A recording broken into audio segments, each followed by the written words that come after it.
Today in the FDP session, me and Dr. Rehan,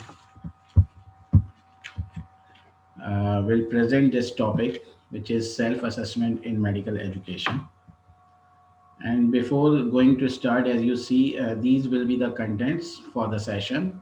We already have done the quiz and one small brainstorming. Then aims of the self-assessment, key issues in the self-assessment. Then we will conclude by watching a small video and a very small take-home message. First of all, uh, before going to start anything, there's a very small short story which is related to self-appraisal, which is also a part of self-assessment. The story is like this. A little boy went to a telephone booth which was at the cash counter of a store and dialed a number. The store owner observed and listened to the conversation. The boy to the lady, "Can you give me the job of cutting your lawn?" Woman replied, who is at the other end of the phone line, "I already have someone to cut my lawn." Then boy asked, "I will cut your lawn for half the price than the person who cuts your lawn now."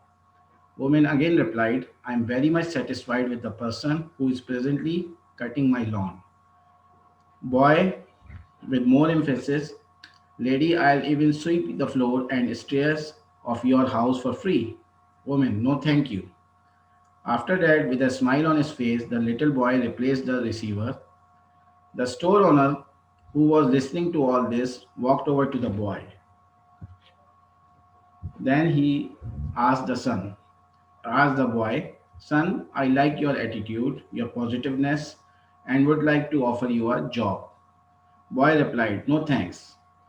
Store owner was surprised. "But you were really pleading for one." Boy said, "No, sir, I was just checking my performance at the job I already have. I am the one who is working for that lady I was talking to." So, this is called self appraisal. The message is every time we think of comparing ourselves and others, the most important thing is we should compare ourselves to our own self. Only then we can grow as a person. So, after having a small quiz and this story, what do people suggest? What is basically the self assessment, in your opinion?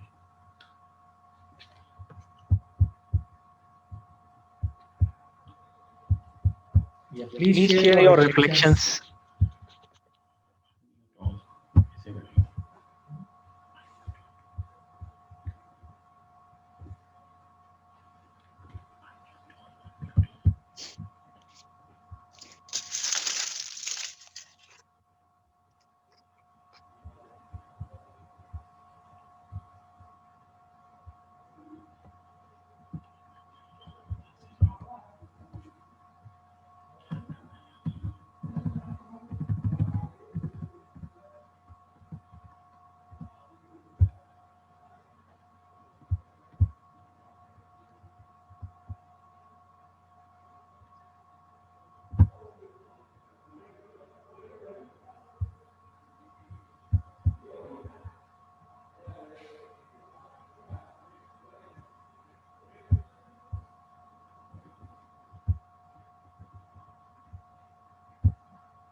Okay, so uh,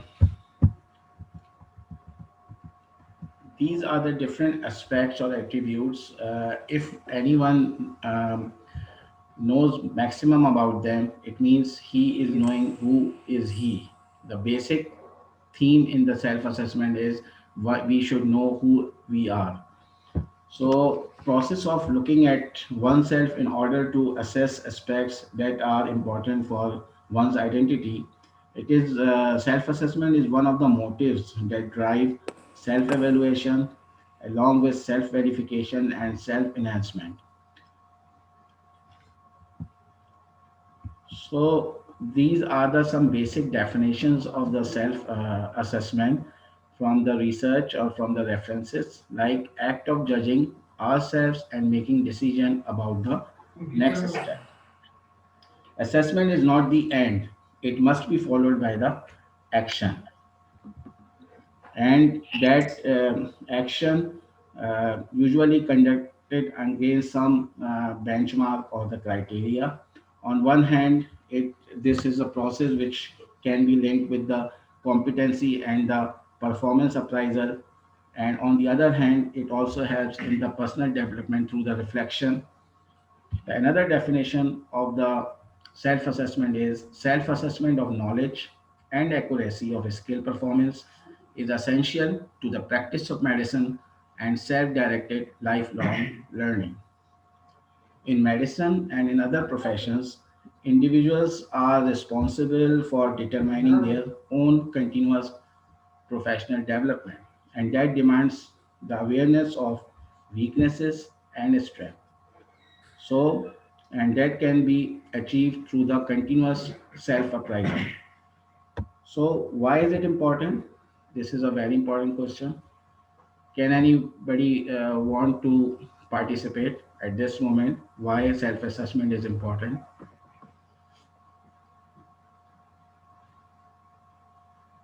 Yes, we Yes, we want to want to listen listen from from your your side. side.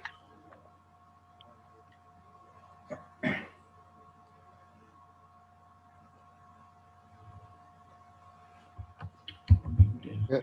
Can I participate, please? Dr. Rehan, can you hear me? Dr. Kamran, You can unmute yourself or message or type in the can chat. you hear me? Hello, Dr. Kamran. Make it more interactive. Yes, we can hear you, sir. So the question why it's important to reflect on yourself or to self-assess yourself. I think it's obvious that Okay, fine. it is important when you. Sorry, I think It you're not is hearing. self assessment is very important because it increases the morale, motivation. It also helps in the improvement in the knowledge, communication, and the performance. So, to be effective doctor or the student, they should assess their performances more frequently. And this is one of the examples from the research that physicians often fail to recognize what they don't know, and least experienced residents and physicians appear most likely to overrate their skills and knowledge. These are the aims of self assessment. And for the students as well, there are certain benefits of the self assessment. And what are those benefits? Like there is an improvement in their learning. They are able to learn from their previous mistakes. They can actively participate in the learning. So, upon this, these are the main aims of the self assessment that promote the reflection on the personal performance, identify the reaction to the self assessment, evaluate the reliability of marking, and identify the reasons of discrepancies between the scores of the assessor and the SSC. Now, these are the key issues in self assessment: acceptance, accuracy, power perception and credibility, and career progression. Now, in acceptance, the first very basic thing is for the self assessment to be successful, a change in the culture or the mindset is required. Students and all the professionals, they feel comfortable in making judgment about their own performances. This is the level of acceptance at least. Then as far as accuracy is concerned, usually researchers thought as a person gains experience in self-assessment, the evaluation will become more accurate and involve a deeper form of learning. because sometimes at the beginning level, higher achievers hold themselves to more strict standards and assess themselves against their own potential, while low achievers overrate themselves. So this is the main problem in the accuracy, and later on, Dr. Rehan will highlight this issue in detail. The third one is power perception and credibility. In traditional assessment, sometimes power perception or it's simply a power game by the assessor or the examiners.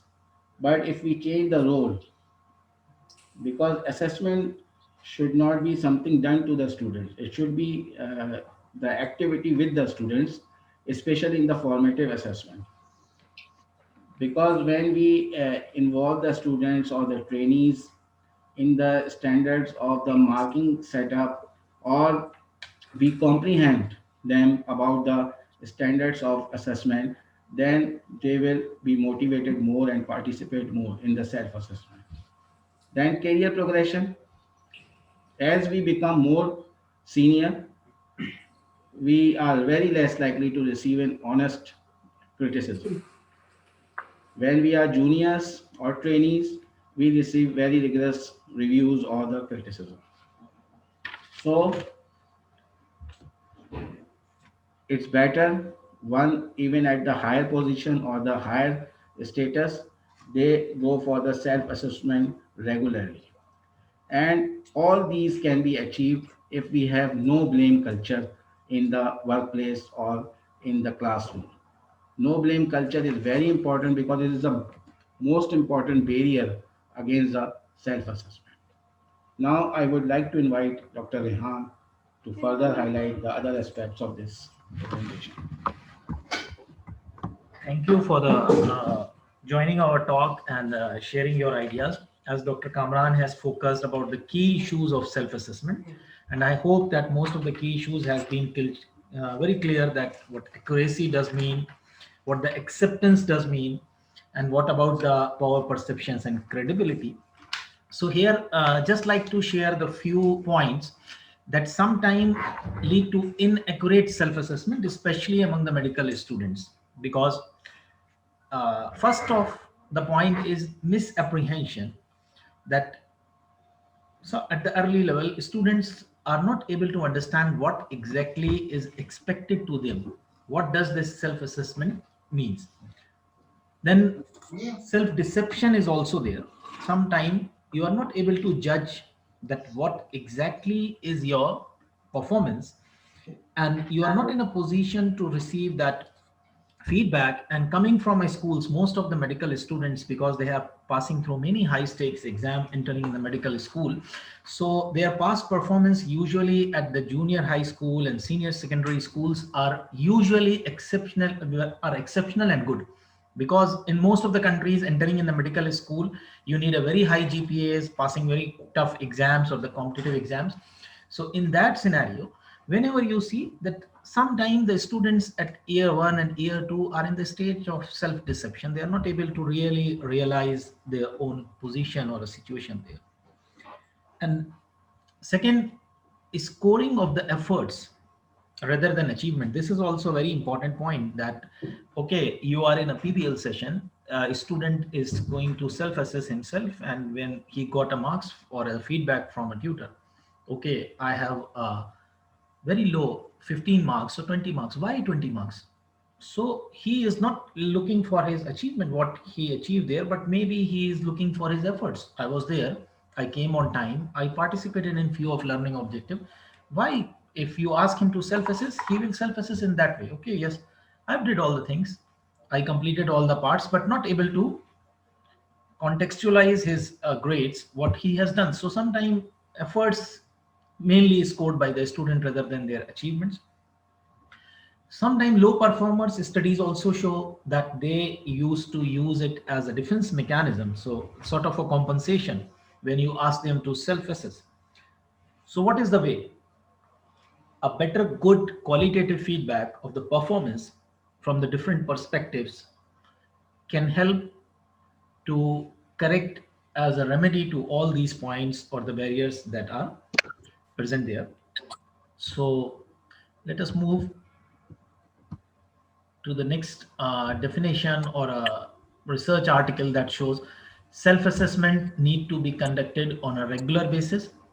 At least this article says that once per year, and it includes the feedback of all the stakeholders that are necessary for the important interventions for promoting the professional competencies and quality of care. Okay, you all know what is this Johari's window model. This was actually proposed by two psychologists in 1955.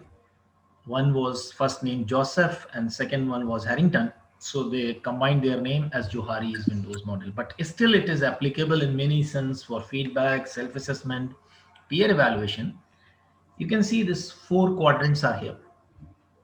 One is an area that is known as open area or the open arena, and second one is a blind spot. Other is a hidden area that is not known to others. So the last one is a unknown part.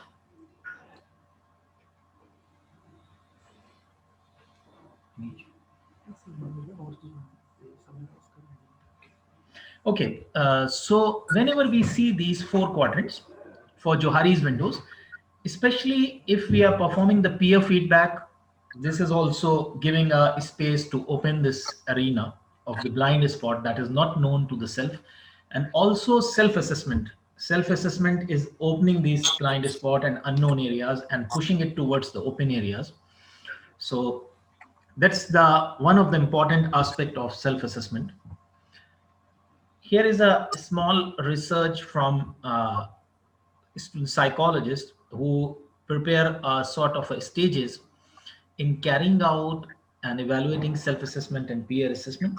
Usually he concluded both of it together because most of it self-assessment and peer assessment finally coming up with the larger domains covering the same domains at the higher level. So first stage is of preparation, second stage is implementation, third stage is follow up and evaluate how it has been implemented, and the last one definitely if it is successful then replication. So you can see that first you need to design it, and wherever you are performing a self-evaluation, yes, informally we did many times, we encourage our students, just please reflect your performance, reflect your talk, reflect your case in a simple way. How did you perform, what went well, what didn't well, and what are the areas of improvement? These are the informal ways of doing a self-assessment. But when we are going to do it in a proper manner, there should be stages in the process, there is a clear agreement, and a set criteria need to be there, and this criteria need to be discussed or proposed by students and agreed both between the agreement is important between tutor and the students. Then you need to have a checklist on that criteria, how to mark your own performance or performance of your peers in the case of peer assessment. Then how you are going to provide the feedback if you are doing a self-assessment, how you are self-assessing yourself. Then in the follow-up stage, how you are analyzing a feedback. After analyzing, is problem is analyzed, problem is identified or not. If problem is identified, what you did to fix that problem, what modifications or what action plan you have done for that. And finally, if it is all successful in these three stages, then you need to replicate in the same cohort for the next time.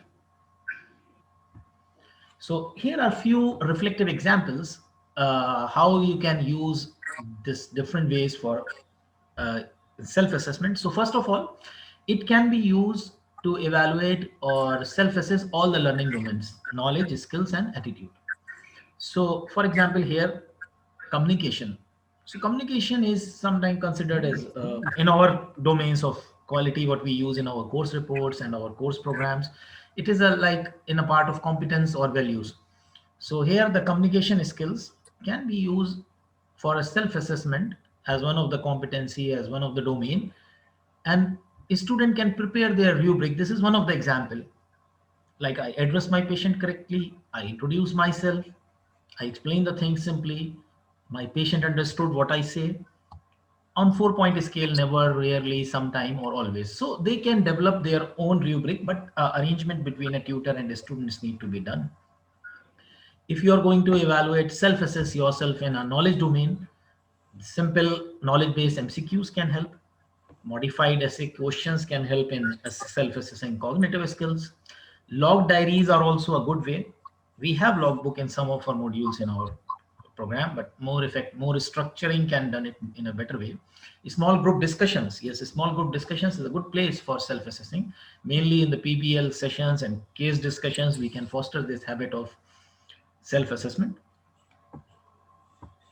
So just please, we are stopping a share and again resharing it. Maybe it will not refresh. So let us see for a small video. Dr. Kamran will.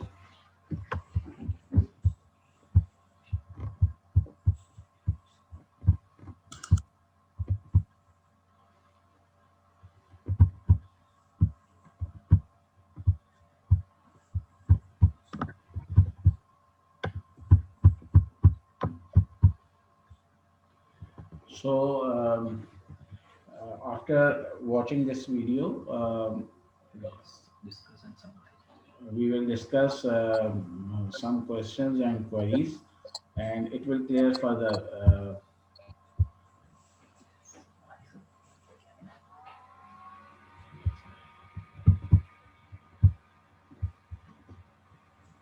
Present different images, people. Some people might think of doing a self-help quiz in Cosmo, while others picture a student checking their spelling test, and still others imagine a student using a checklist to evaluate their work before turning it in. Self-assessment is more than just a way to save a teacher from having to check a quiz, and it's more than a checklist to make sure all parts of an assignment are complete before handing it in. Effective self-assessment by the student also provides the teacher with evidence about student perceptions of their learning. And students can then use all of this information to set the criteria for success and to create a clear outline of the path to success. So what goes into effective self-assessment besides a well-done checklist or rubric? Arthur Costa, ED, and Benekalik, PhD, have described لا لا habits of mind. A habit of mind is an effective behavior used while solving problems for which there are no immediate answers.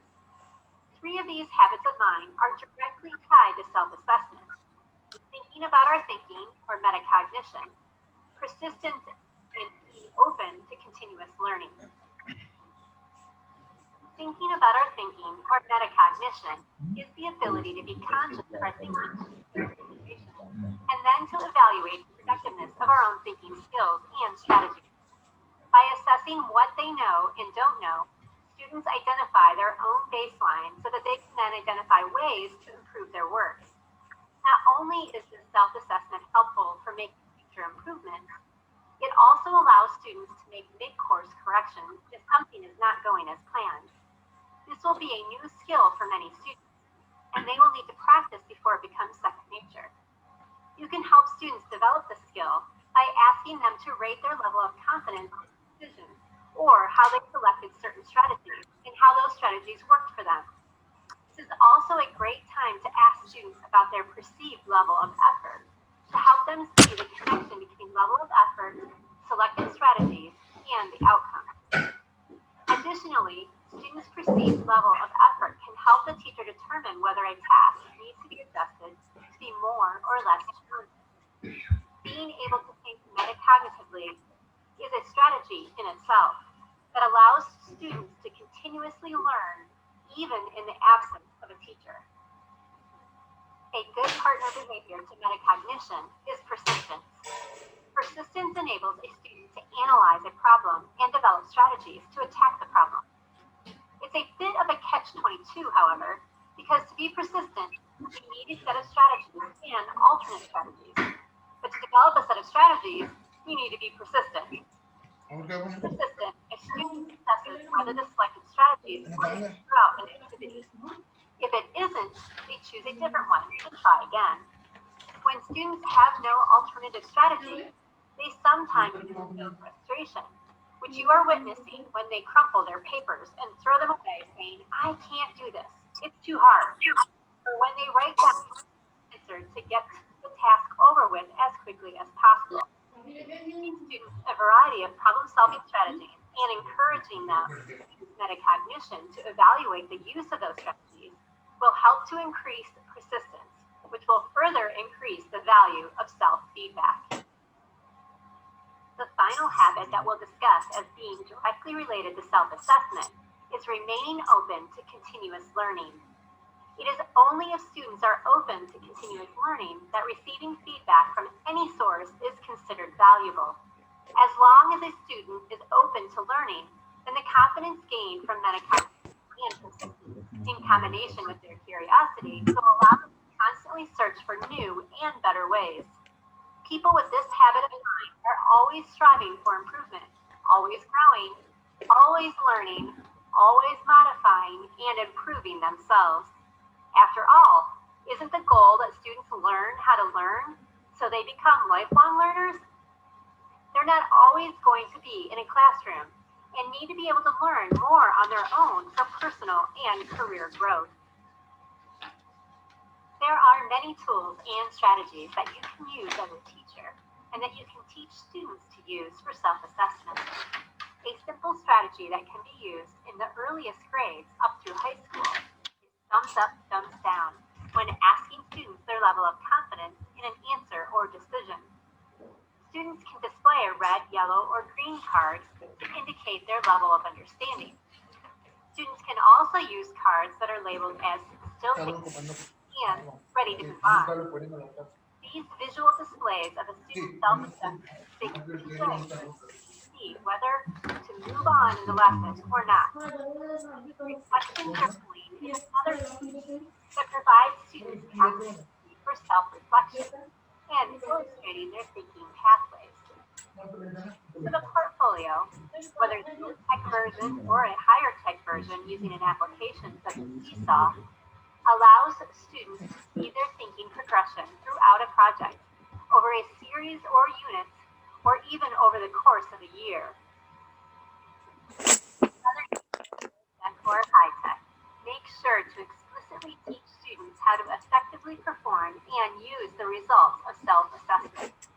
If you can also help them to improve metacognition, increase persistence, and remain open to continuous learning, you will not only see the benefits in your classroom, but you will give the students skills that will help them for the rest of their lives.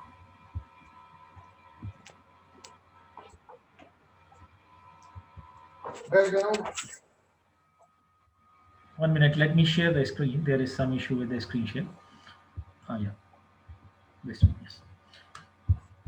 So after this video, let's make a small, we want to listen from your side. So that what are your questions or your reflections, especially your experiences, what we have did in the quiz actually, that it was a reflective questions that how often you use in your settings, maybe informally, not we have a structured way of doing a self-assessment for a student level, but how often you used to do it in your sessions and what are the challenges that you face during that part. So please, you can unmute your mics or you can just write it on the chat session.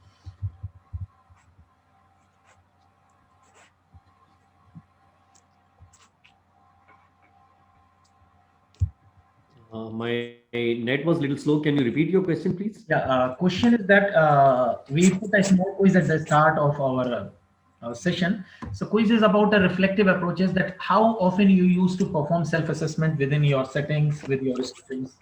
Did you encourage your students to perform self-assessment? If you encourage, do you find any difficulty or what is your experiences? If, for example, you ask any student in the session, how did you perform? And you take his responses. So what was the challenges? Did you think that he did accurate self-assessment or what are the problems you faced it? So, you want to listen from your side. Can you hear me? Yes, yes, Dr. Mohammed. Dr. Rehan? Yes, Yes, yes, please.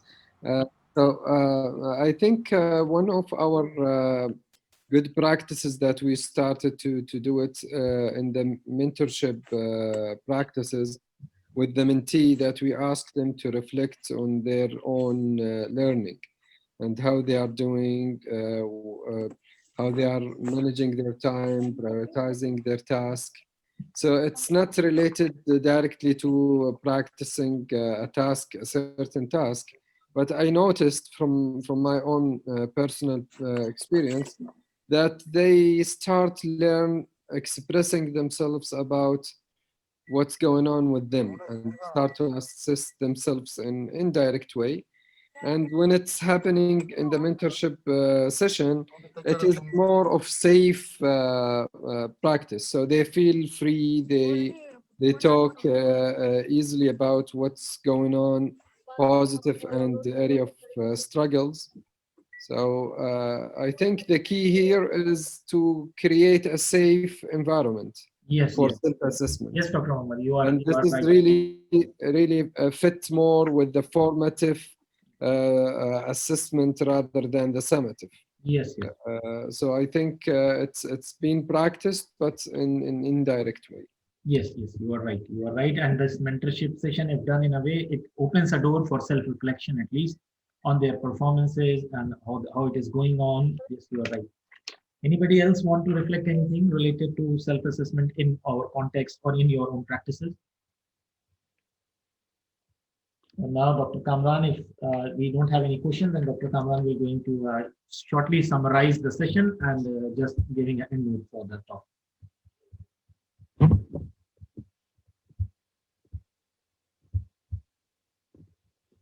So we conclude the presentation as we all now aware that self-assessment is a very valuable exercise.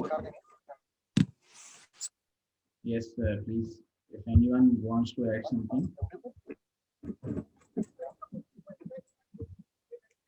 Okay, so it's a very valuable exercise, and we already know there are so many benefits of the self-assessment, like it increases the morale and the motivation, it improves the knowledge, communication, and performance by the reflection, and we define it as an act of judging ourselves and making decision about the next step.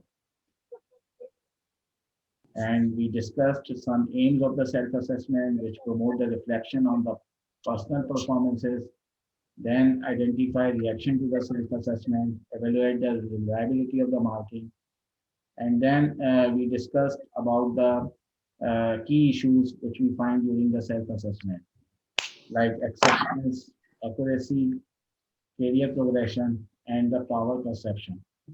So in the end, as Dr. Mohammad Mansoor mentioned, the main aim is to provide a safe space and no blame culture.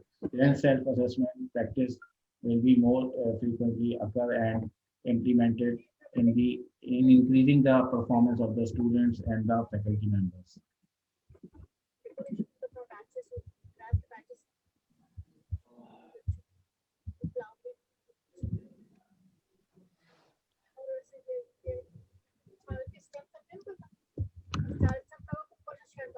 So in the end, this is the take-home message. Self-assessment is a fundamental skill that should be introduced or implemented into both undergraduate and postgraduate Only one education by one. or educational system. So I think we would like to thank all the participants who joined our session. And this is something that we need to foster in our culture for our own development and for the development of our students, especially in medical education where students are studying medicine. Because as a lifelong learner, they need to equip with this sort of skills that is always helpful during their career, as you have seen in that video also, that how metacognition and all these things are going to And help them. persistence is also very important. Along with metacognition, it will help to increase the performance level of both faculty and the students. So any questions, any queries? Dr. Rehan, may I add one point here, please? Yeah, sure, sure. Yeah, I thank you so much for choosing this interesting topic. I think in our culture, we are not used to reflect on ourselves, either in our performance or our area of weakness. So it's a sort of we have to consider the context of the cultural background of ourselves and our students. So I think we should give our students more time to absorb the principle and to start practice it.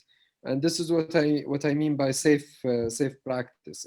If the student knows, he knows or she knows that you're gonna evaluate him or her at the end of the session, and there are marks and grades.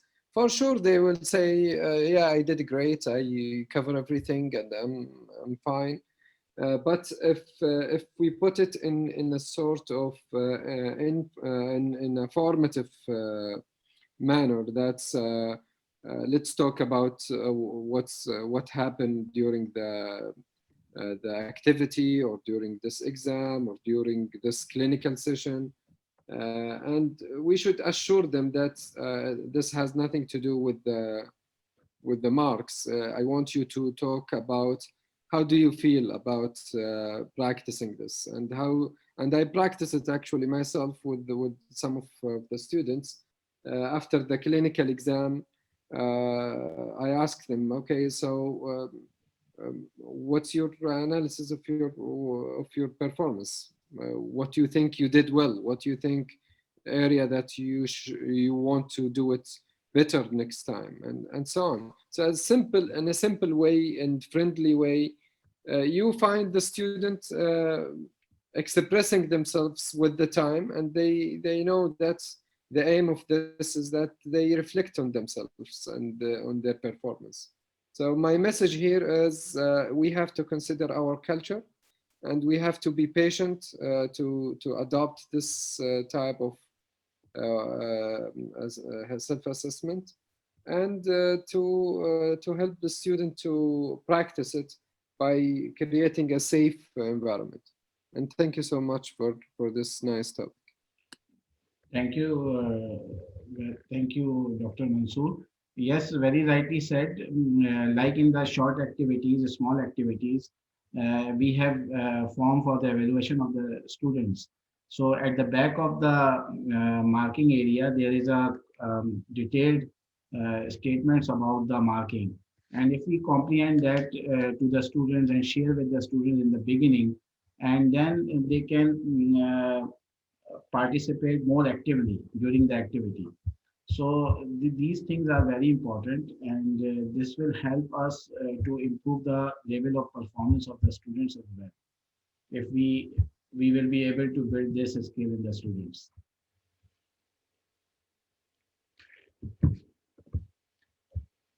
Thank you. I think any questions? No, just a feedback. Thank you. Jazakallah khair. Assalamu alaikum. Assalamu alaikum.